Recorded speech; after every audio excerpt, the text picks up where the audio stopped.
Tergantung antum mengartikan dari sisi mana. Ya. Sebab sholat itu as-sholat kan bahasa Arab. Lafadznya satu, as-sholat maknanya mustarak maknawi, banyak maknanya. As-sholat secara fikih itu istilah awalnya takbir, terakhir salam, itu sholat dalam fikih. Tapi as-sholat bisa bermakna doa. Ya. Kalau antum bilang ana urid an usolli, bukan berarti aku mau sholat, enggak, aku mau berdoa, pakai sholat juga. Bisa juga sholawat maknanya. Udah 3 makna. Sholat bisa bermakna sholat, ada ruku, ada sujud, ada takbir. Bisa bermakna membaca doa, bisa bermakna membaca sholawat. Nah dalam sholat, dalam sembahyang terdapat juga sholawat. Dan tidak sah kalau sholat tidak ada sholawatnya. Karena inti sholat bagian diantaranya adalah masalah sholawat. Jadi bisa dikatakan bahwa hubungan antara sholat dengan sholawat nggak bisa dipisahkan, sangat dekat. Bahkan kalau diurai lebih jauh, tidak akan sah sholat seseorang tanpa sholawat. Dari sisi apa? Nah, dari berapa sisi? Dari sisi tidak membaca sholat, tidak membaca sholawat, sholatnya nggak sah. Satu. Dari sisi bahwa tidak mengikuti kandungan sholawat yang dibaca, jelas nggak sah. Apa kandungan sholawat? Ikut pada Nabi dan keluarganya. Jika sholat tanpa mengikut pada Nabi dan keluarganya, nggak sah. Dari sisi itu. Dan lebih dalam lagi ada yang lain. Jadi sholat yang sah, yang diterima, yang melarikan tanah dari fahsyal munkar ada sholat yang mengikuti Nabi dan ahlu baitnya. Sekarang jelas ini. Coba untuk melihat sekarang kurang jelas gimana. Kalau tidak ada orang-orang yang punya kedekatan pada ahlul bait, udah hancur Islam ini, sangat jelas. Kalau bukan karena mereka, Imam Al-Khamenei, Syed Hasan Nasrullah, kemudian Sayyidul Yaman itu, Abdul Malik, ya, dan semuanya Sadat itu. Ini orang yang menonjol. Kalau mereka nggak ada, udah hancur, sangat jelas. Siapa mereka? Mereka orang Syiah Ahlul Bait yang dekat dengan Ahlul Bait dan mendalam ilmunya. Kemudian jangan tanya ulama mana yang bisa memberikan komando bikin bom, bikin nuklir, bikin roket. Ulama mana coba di dunia ini kalau bukan terhabar? Ada yang lain? Itu semua petunjuk dari beliau. Dari mana ilmunya? Ilmu laduni. Jadi ilmu lahiriah, materi yang lebih ringan tentu dibanding ilmu yang non materi. Baca salawat ada pahalanya enggak? Belum tentu. Bahkan bisa bermaksiat baca salawat.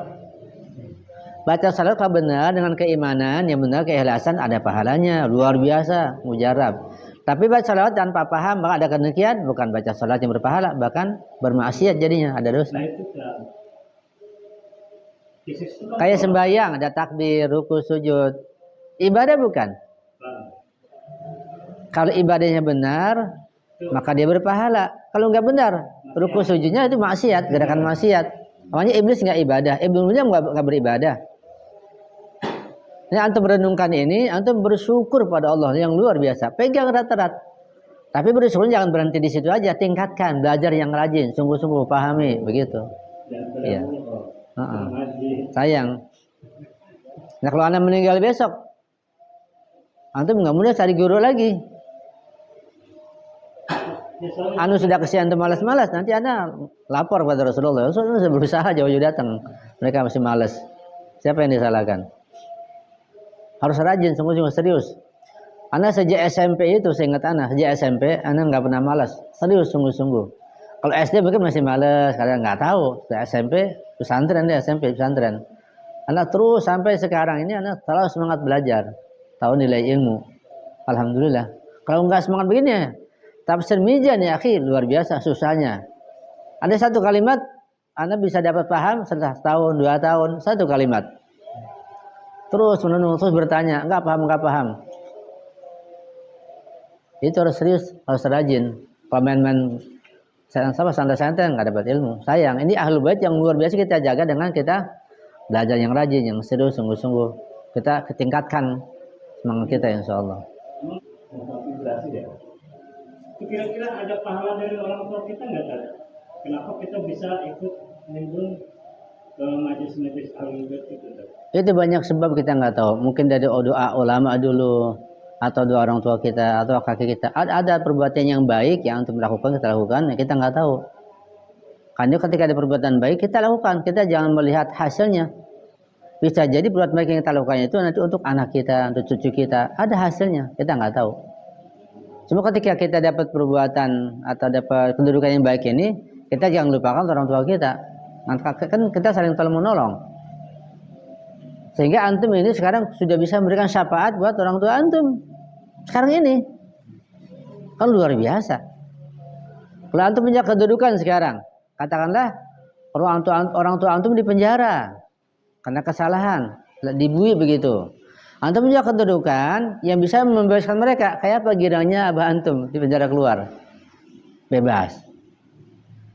Misalnya harus denda 100 miliar, udah bayar aja keluar begitu. Antum punya jasa yang luar biasa, anak bisa membebaskan orang tua. Itu di dunia gimana di akhirat luar biasa. Nggak main-main kedudukan antum ini. Antum tinggal khusyuk baca salat bilang, ya Rasulullah, ya Husain. Kan beliau mendengar, tahu, mengetahui betul. Tolong dong pakai bahasa antum, bahasa Sunda, bahasa Jawa. Tolong dong, tuh orang tua saya di sana mungkin punya salah, tolong berikan syafaat, jenguk. Ya kan, mau tugas beliau begitu, tugasnya. Masa enggak, masa begitu? Ya enggak mungkin. Bahkan akan senang, bangga. Tinggal bilang begitu aja. Bilang sendirian, baca, hadiahkan dulu Fatihah, salawat Imam Husain. Adabnya begitu, adabnya. Udah memberikan syafaat, sangat jelas itu. Mau ragu gimana lagi? Kalau antum ragu, berarti antum belum paham tentang mana syafaat secara luas dan belum paham hubungan antum dengan Imam Ma'sum. Belum paham tentang ilmunya Imam Ma'sum dan kemampuan mereka. Semua dengan izin Allah tentunya.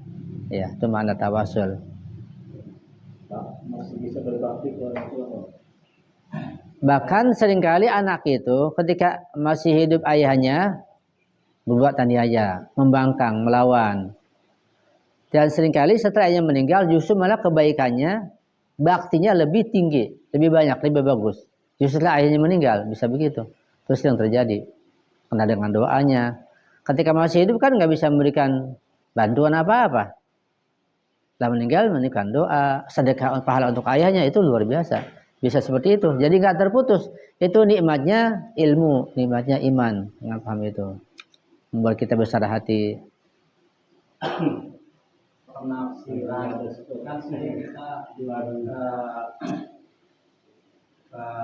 mendengar ya bahwa orang-orang itu Al-Quran itu banyak yang menafsirkan.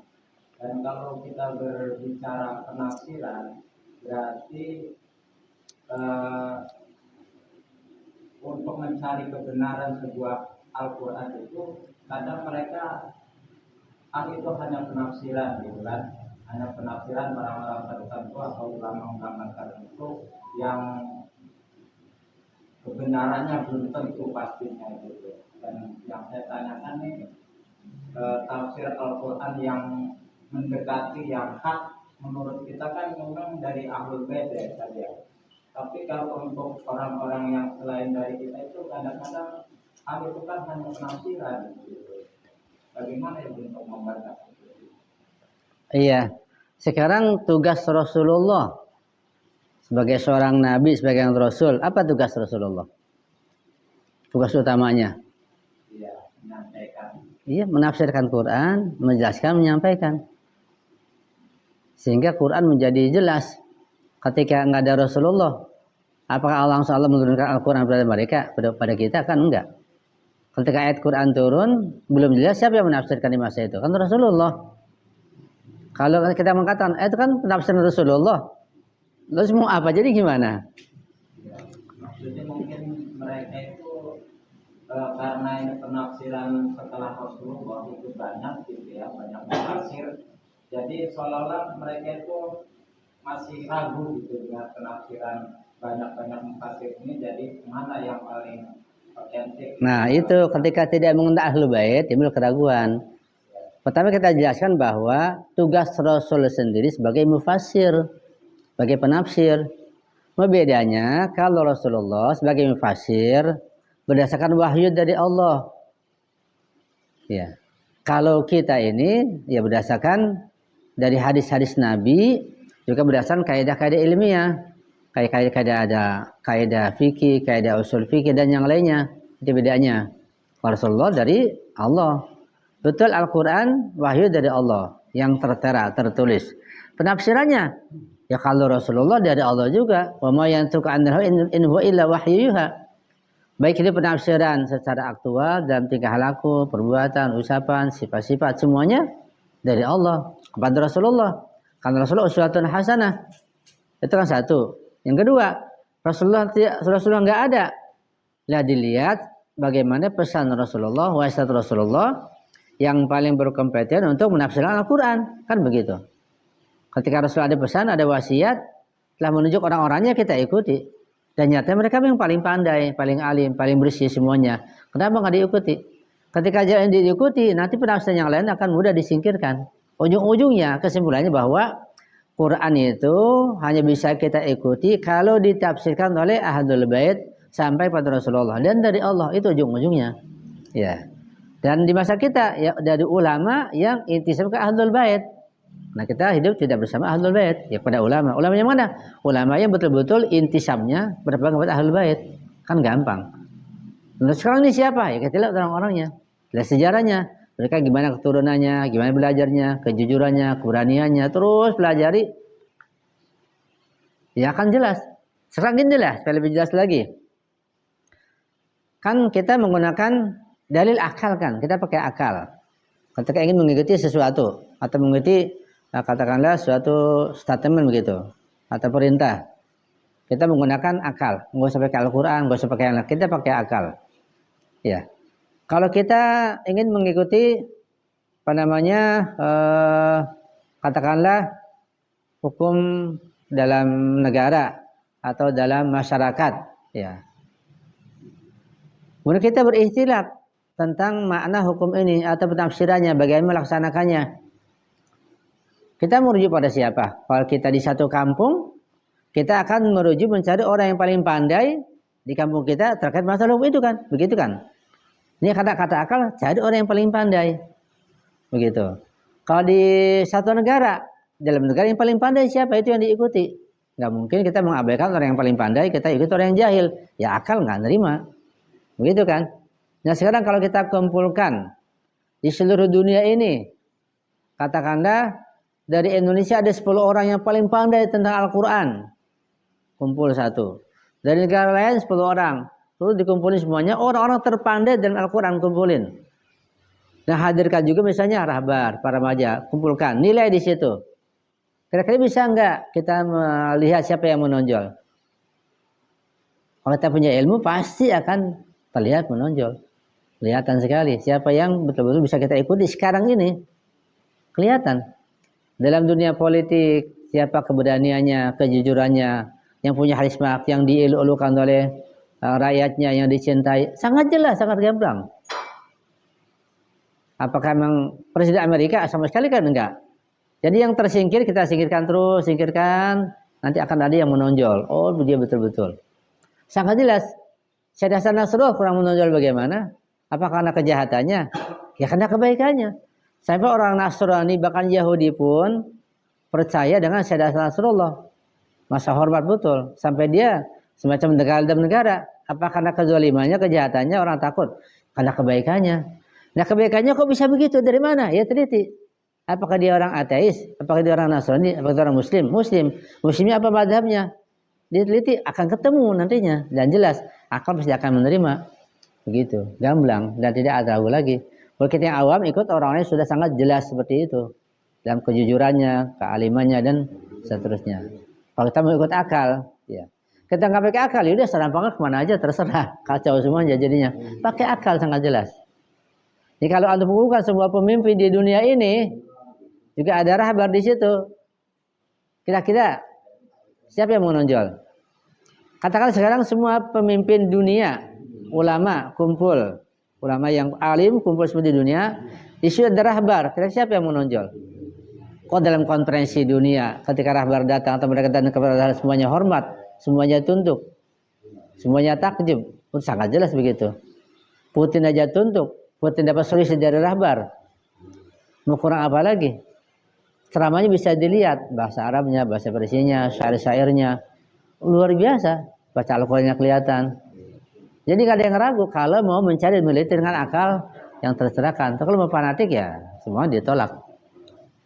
Sekarang sangat jelas. Ya. Jadi dia menolak hal ini pada masa sekarang ini dan nggak mau mencari, udah keterlaluan, sangat gamblang, sangat jelas.